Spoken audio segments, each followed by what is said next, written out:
అసద్ గారు ఇప్పుడు సంక్రాంతి అనగానే బేసిక్‌గా చాలా మంది కోడి పందాలు ఏపీలో మొత్తం అందరూ హైదరాబాద్ నుంచి అందరూ ఎళ్తారు చూస్తూ ఉంటారు. కోడి పందాలతో పాటు మిగతా బెట్టింగ్ ఆటలు, పేకాటలు ఇవి గూడా ఆడుతూ ఉంటారు అని అంటాం. అసలు ఇవన్నీ లీగలేనా? అంటే చట్టపరంగా అయితే మాత్రం లీగల్ కాదండి. హ్మ్. నేను లాయర్‌గా చెప్తున్నా. వ్యక్తిగతంగా నేను ఎవరికీ వ్యతిరేకం కాదు. హ్మ్. ఇప్పుడు మన దేశంలో ఏంటంటే ఈ సాంప్రదాయంగా సంబంధించి హ్మ్. కొన్ని క్రీడలు సంక్రాంతి అంటే రైతుల పండగ. ఇప్పుడు హ్మ్. మీరు రైతే నేను రైతే. అందరం అక్కడి అవును. నుంచి వచ్చినోళ్ళమే. అందరం రైతు బిడ్డలమే. హ్మ్. సో, ఆ రోజుల్లో ఏంటంటే సరదాగా ఏదో సంవత్సరానికి ఒకసారి ఈ రైతు పండగుండేది. ఇప్పుడు హ్మ్. మీకు జల్లికట్టుంది హ్మ్. తమిళనాడులో. జల్లికట్టు ఆడతారు. జల్లికట్టుంది. హ్మ్. జల్లికట్టు ఎప్పుడో సనాతన నుంచి వచ్చిందది. ఇయర్స్ నుంచి వచ్చింది. హ్మ్. సో, దాని మీద సుప్రీం కోర్ట్ వారు బ్యాన్ విధించడం జరిగిందనమాట. హ్మ్. సో, తర్వాత తమిళనాడులో ప్రజలందరూ బాగా వ్యతిరేకంగా అంటే ఏ చట్టమైనా ప్రజలకు వ్యతిరేకంగా ఉండకూడదు కదా! హ్మ్. సో, వాళ్ళందరూ కలిపి బాగా పెద్ద ఎత్తున వ్యతిరేకంగా చేయటం జరిగింది. హ్మ్. జరిగినప్పుడు కేంద్ర ప్రభుత్వం వారు దిగొచ్చింది. అలాగే తమిళనాడు ప్రభుత్వం వారు జల్లికట్టు లీగల్ చేయటం జరిగిందనమాట. హుహు. సో, అంతకుముందు జల్లికట్టు ఇల్లీగల్. హుహు. అంటే యానిమల్స్ ప్రొటెక్షన్ యాక్ట్ ప్రకారంగా చూసుకున్నప్పుడు హ్మ్. ఏదైనా ఒక జంతువును గనక హింసించినట్లయితే అది హ్మ్. జంతువులైనా, పక్షులైనా ఏదైనా హ్మ్. సరే హ్మ్. హింసించినప్పుడు హింసతో కూడిన ఏదైతే ఉందో అది హ్మ్. యానిమల్ ప్రొటెక్షన్ యాక్ట్ అనేది ఒకటుంది. హ్మ్. దాని ప్రకారంగా నిషేధించడం జరిగిందనమాట. హ్మ్. జల్లికట్టు గాని ఇవన్నీ కూడా. హ్మ్. సో, ఇప్పుడు మన రాష్ట్రంలో ముఖ్యంగా అంటే ఇక్కడ తెలుగు రాష్ట్రాల్లో ముఖ్యంగా ఏంటంటే ఇప్పుడు కోనసీమ ప్రాంతాల్లో, హ్మ్. ఈస్ట్ గోదావరి, వెస్ట్ గోదావరి ప్రాంతాల్లో అంటే అన్ని చోట్ల జరగాలి కోడిపందాలు. నేను హ్మ్. ఆంధ్ర నుంచి వచ్చినానే. హ్మ్. మనకు ఇప్పుడు కొన్ని గుంటూరు ప్రాంతాల్లో అనుకోండి, మేము ఎద్దుల పందాలేస్తాం. హ్మ్. ఎద్దుల బండలు లాగటం అయి ఉంటాయి. ఒంగోలు గాని, గుంటూరులో గాని. హ్మ్. కొన్ని కొన్ని ఏరియాలో అక్కడ చిత్తూరు ప్రాంతంలో ఏదో పలక కడతారు. హ్మ్. జంతువులకి పలక లాగటం అని. హ్మ్. ఇట్లా ఈ 2 జిల్లాల్లో ఏంటంటే కొంచెం ఎక్కువ ఉంటది కాబట్టి కోడి పందాలు ఎక్కువ జరుగుతా ఉంటాయి. హ్మ్. సో, లా ప్రకారంగా దీని మీద చాలా మంది జడ్జిమెంట్స్ ఉన్నాయి. చాలా మంది కోర్టులకెళ్ళటం జరిగింది. హ్మ్. చాలా మంది దాని మీద పోరాటం కూడా జరిగింది. హ్మ్. కానీ చాలా మంది ఏంటంటే అంటే వ్యక్తిగతంగా అది హ్మ్. పక్కన పెడితే లాయర్‌గా ఏంటంటే యానిమల్ ప్రొటెక్షన్ యాక్ట్ ఉంది కాబట్టి హ్మ్. ఈ కోడి పందాలనేది నిషేధిత జాబితాలోనే వస్తుంది హుహు. మామూలుగా అయితే. హ్మ్.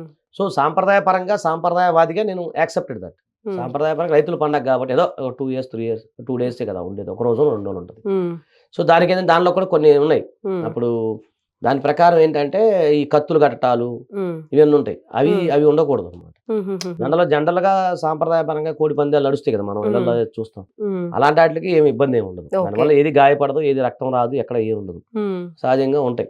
హ్మ్. అలాగే ఎద్దుల పందాలు గూడా ఉంటాయి. ఎద్దుల పందాల్లో ఎద్దులు లాగటం, బండ హ్మ్. లాగటం హ్మ్. ఇవన్నీ ఉంటాయి. కొన్ని కొన్ని ప్రాంతాల్లో కొన్ని రకాలుగా. జల్లికట్టులో అది ఉంది గదా! హ్మ్. సో, అంటే ఇలా కత్తులు కట్టి పోరాటం చేయటం, రక్తాలు చిందించడం, ఒక జీవి హింస పెట్టడం ఏంటంటే ఇట్స్ హ్మ్. ఇల్లీగల్. హ్మ్. అందరికి తెలిసిందే కోడి పందాలు నిర్వహించే వాళ్ళకి కూడా తెలుసు. మీకు హ్మ్. తెలుసు, నాకు తెలుసు. హ్మ్. కానీ సాంప్రదాయంగా సంస్కృతి సాంప్రదాయాన్ని మనం గౌరవించాల్సిందే తప్పదు. అది హ్మ్. కూడా కొనసాగించాల్సింది, ఇది కొనసాగించాల్సిందే. హ్మ్.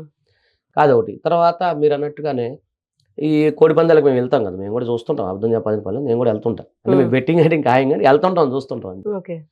సో, ఇట్లా జరిగినప్పుడు అక్కడ బెట్టింగ్స్ ఏవైతే జరుగుతాయో అంటే పందెం ఉంటది. పందెం ఈ కోడికింతని అదని. అది బెట్టింగ్ యాక్ట్ ప్రకారం గూడా క్రైమే. That is also crime. హుహు. అంటే సంస్కృతి, లా గురించి మాట్లాడుకుంటే లా వ్యతిరేకం. హ్మ్. సంస్కృతి పరంగా అయితే యాక్సెప్టెడ్ అంతే కదా! హ్మ్. సాంప్రదాయవాదిగా నేను యాక్సెప్ట్ చేస్తాం. హ్మ్. కానీ లా అనేది ఒకటుంది కదా! మనకు లా అనేది. అవును. అవును.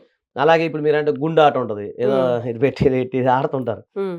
సో, అయి కూడా నేరమే గదా! అదన్నీ బెట్టింగ్స్ వస్తాయి. హ్మ్. అది హ్మ్. ఏందంటే అది కూడా గేమింగ్ యాక్ట్ ప్రకారం అదొకటి అవును. పేకాట ఒకటి హ్మ్. ఆడుతుంటారు. హ్మ్. ఈ సాంప్రదాయంగా సందర్భంలో ఏంటంటే అక్కడ చూస్తున్నాడు పోయినప్పుడు అన్నీ ఉంటాయి. హ్మ్.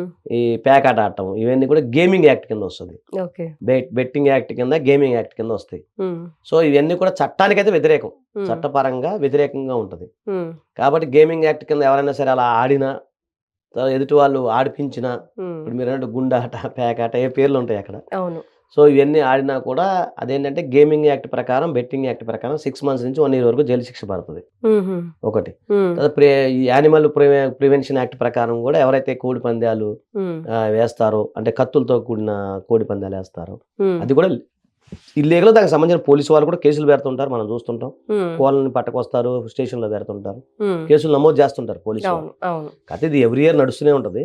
హ్మ్. సో, సాంప్రదాయపరంగా నడుస్తూనే ఉంటాయి. హ్మ్. కానీ లా ప్రకారంగా పోలీసు వ్యవస్థ ఏదైతే ఉందో వాళ్ళ వాళ్ళ చట్టం తన పని తాను చేసుకుంటూ వెళ్ళిపోతది. హ్మ్. కాకపోతే ఇక్కడ ఏమవుతదంటే పాపం అంటే నేను జనరల్‌గా మాట్లాడతాను. చూస్తుంటా కదా! చాలామంది తెలియక ఈ హ్మ్. గుండాటని అవి అని వీటిల్లో హ్మ్. డబ్బులు పెట్టి పోగొట్టుకుంటా ఉంటారు. అవును. అవును. సో, అక్కడ మోసాలు జరుగుతా ఉంటాయి. హ్మ్. సో, అలాంటి విషయాలు మీరు జాగ్రత్తగా ఉండండి. ఒక ఎంటర్‌టైన్‌మెంట్ ఇప్పుడు మన సంస్కృతి, సాంప్రదాయాలు, సంక్రాంతి అనేది మనం ఎంజాయ్మెంట్ కోసం ఉండాలి, కానీ చట్టం అనేది కూడా ఉంటుంది.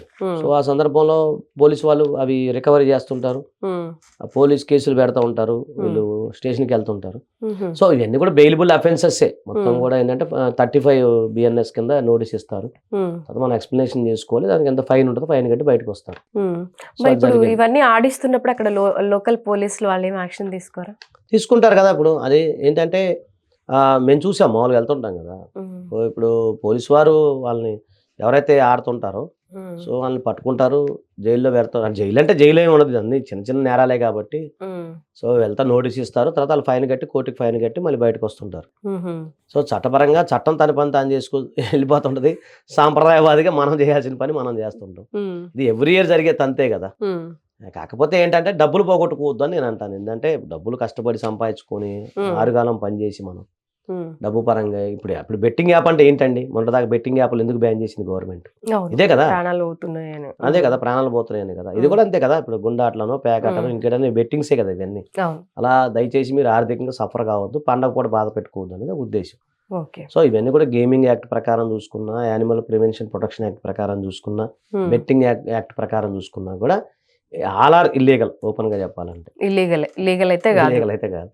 సంస్కృతి సాంప్రదాయం పరంగా మనం జరుపుకోవచ్చు, దానికి ఇబ్బంది. ఇప్పుడు ఎక్కువగా హైదరాబాద్ మొత్తం ఖాళీ అయిపోయేది ఏంటి అంటే సంక్రాంతి టైంలోనే. మొత్తం హైదరాబాద్ లో ఉండే వాళ్ళంతా కూడా ఏపీలో ఉంటున్నారు, ఈ ఓన్లీ బెట్టింగ్స్ గేమ్స్ ఆడడానికి వెళ్తున్నారు అని అంటూ ఉంటారు. అలా అంటూ ఉంటారు. అసలు అలాంటి టైంలో ఇక్కడ వాళ్ళు వెళ్ళి అక్కడ ఏమన్నా గ్యాంబ్లింగ్స్ అవి ఇవి చేస్తే వాళ్ళకి కూడా పనిష్మెంట్స్ గట్టిగా ఇక్కడ అలా ఏముండదు. చట్టం ముందు అందరూ సమానలే. ఇప్పుడు హైదరాబాద్ నుంచి ఒక వ్యక్తి ఉన్నారు, ఆయన వెళ్ళారు, చూడటానికి వెళ్ళారు. అంటే మీకు ఎస్పెషల్లీ చాలా మందికి తెలియని విషయం ఏంటంటే కోడి పందాలు అనేవి 2 జిల్లాలనే ఉంటాయి అనేది. మొత్తం ఆంధ్రప్రదేశ్ మొత్తం కోడి పందాలు ఉండవు. నేను చెప్తున్నా కదా, ఇప్పుడు శ్రీకాకుళం, వైజాగ్, విజయనగరం ఆ ప్రాంతంలో వెళ్ళే వాళ్ళకి అక్కడ కోడి పందాలు ఉండవు. ఈ భీమవరం సైడు, తర్వాత ఇప్పుడు మీరు అన్నట్టు అమలాపురం, కోనసీమ ప్రాంతాల్లోనే కోడి పందాలు ఉంటాయి మొత్తం. ఇప్పుడు మేము పల్నాడు, మాది ఇప్పుడు పల్నాడులో ఎద్దుల పందాలు నడుస్తాయి. ఎద్దుల పందాలు పెడతాయి. ఎద్దులు ఎంత రాయి ఉంటుంది, రాయి ఎంత లాగుతా అంత లాగుతారు మరి. అట్లా దాన్ని బట్టి ఎద్దుల పందాలు ఆడుతాయి. కొన్ని చోట్ల వేరే లోకల్ సంబంధించిన వాళ్ళ గేమ్స్ ఉంటాయి. కొన్ని చోట్ల ముగ్గులు పోటీలు నడుస్తాయి మహిళలకు సంబంధించి.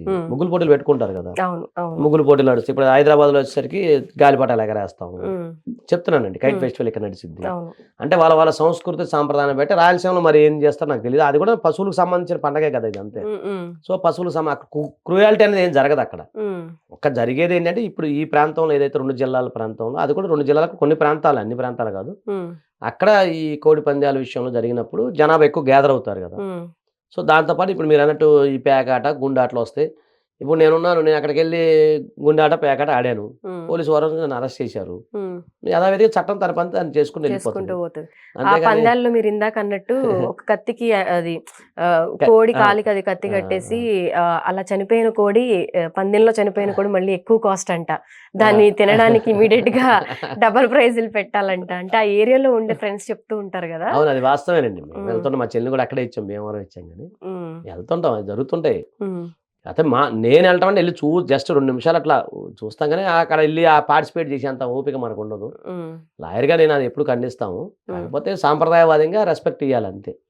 అది కత్తులు జరిగే ప్రదేశాలు వేరుంటాయి అనుకుంటా. అవి అలాగే ఓలలో వేసుకునే చిన్న చిన్నవి ఉంటాయి, అందులో ఏ గాయాలు అవ్వవు, అలాగే సరదాగా వేసుకునే ఉంటాయి. మీరు చెప్పే కత్తులు పందాలు అనేవి ఇక మనం చూస్తాం కదా టీవీలో, స్క్రీన్ల మీద పెద్ద తెరలగెట్టి అక్కడ మిమ్మల్ని నన్ను కూడా ఎలా చేయరు. అక్కడ పెద్ద పెద్ద ఉంటది, అదంతా ప్రొసీజర్ ఉంటది, అది విఐపి ఏదో ఉంటది అనుకుంటా. అంటే మీరు నేను వెళ్ళడానికి ఉండదు అక్కడ. ఆ జనాభాలో మనం ఎక్కడ వెళ్తాం? జస్ట్ ఊనే మనం ఇట్లా స్క్రీన్ మీద సినిమాలో చూసి, టీవీలో చూసి ఎంజాయ్ చేయడం తప్ప. అదే సంక్రాంతి అనేది రైతుల పండగ కాబట్టి ఆ విధంగా పోతే బాగుంటది. అంటే పండగ పూట ఇబ్బంది లేకుండా ఉందాం నా ఉద్దేశం అంతే. ఆ టైంలో పోలీసులు వచ్చి అరెస్ట్ చేశారు, పండగ పూట బాధే కదా. కాబట్టి చూద్దాం, ప్రయత్నం, దీనికి ప్రభుత్వం ఏ నిర్ణయం తీసుకున్నదని చూడాల్సిందే. ఓకే. సో ఎవరైనా ఇటువంటి ఆటలు ఆడే ముందు పర్మిషన్స్ ఉన్నాయా లేదా చూసి అయితే ఆడండి. అలానే మీలో చాలా మందికి లీగల్గా చాలా డౌట్స్ ఉంటాయి. మీకు ఏదైనా పర్సనల్గా ప్రాబ్లం ఉంటే కానీ కింద స్క్రీన్ పైన ఆజాద్ గారి నెంబర్ అయితే స్క్రోల్ అవుతూ ఉంది, దానికి కాంటాక్ట్ చేసి మీకున్న ప్రాబ్లమ్స్ని క్లియర్ చేసుకోవచ్చు. థ్యాంక్ యూ అండి.